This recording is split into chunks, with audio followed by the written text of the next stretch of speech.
Agriculture has the future. Well, most farmers aren't that optimistic about their future.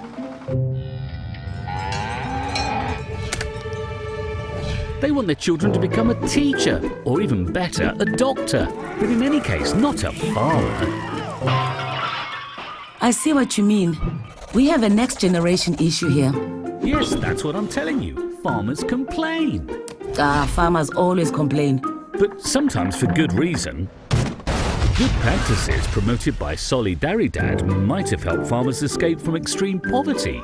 But many farmers are still poor. But we are working on that, aren't we? Modernization? Okay, that is needed, but mind the debt trap.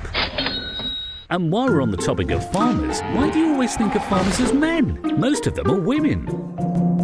As usual, they do the hard work, but they don't own the produce. And when a woman doesn't benefit, the whole community suffers. Ouch! Talking about gender issues. And how about the big farmers? Their business is based on the fossil fuel economy. Mechanization, fertilizers, pesticides. It'll take a lot of work to change that. A radical change to a bio-based economy is the only thing that can save us, and it needs to happen now. True, but we've already come a long way by creating the Fair Trade label. Solidaridad has really made an impact and changed the world. Finally, fair prices. Really? Fair prices? Pfft, still a long way to go. Prices have been dropping for decades in real terms at least. And a fair share. Only 3 to 5% of the price ends up in the hands of farmers. Fortunately, consumers have become much more socially responsible. Ethical consumption is a thing nowadays.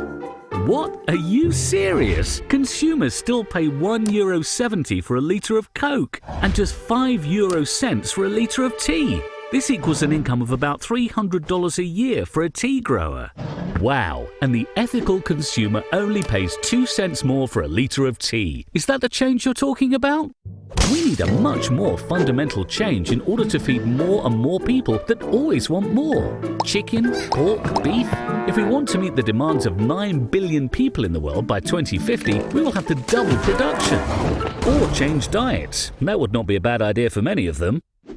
And have you been to some of these megacities? Development, yes, but pollution all over the place. And children suffer the most from no fresh air. And guess what? It has everything to do with agriculture. People are burning their agricultural waste in the fields near the cities. Peat fires and coughing children for the expansion of palm oil fields. It's horrible. Solidaridad's executive director claims that farming is the profession of the future. He's crazy. He may actually have a point. After all, agriculture is the only way to feed the world and provide the fuel for a bio-based economy. Choices like deforestation or reforestation and climate-smart farming are in their hands. But we need to help them make the right decisions. They need entrepreneurial skills, acceptable business deals, and a living income. To increase scale in combination with fair prices, decent work, and respect for the environment. Farmers need better infrastructures and enabling environments. Okay, now that's an idea I want to talk about. And then I challenge you to walk the talk too.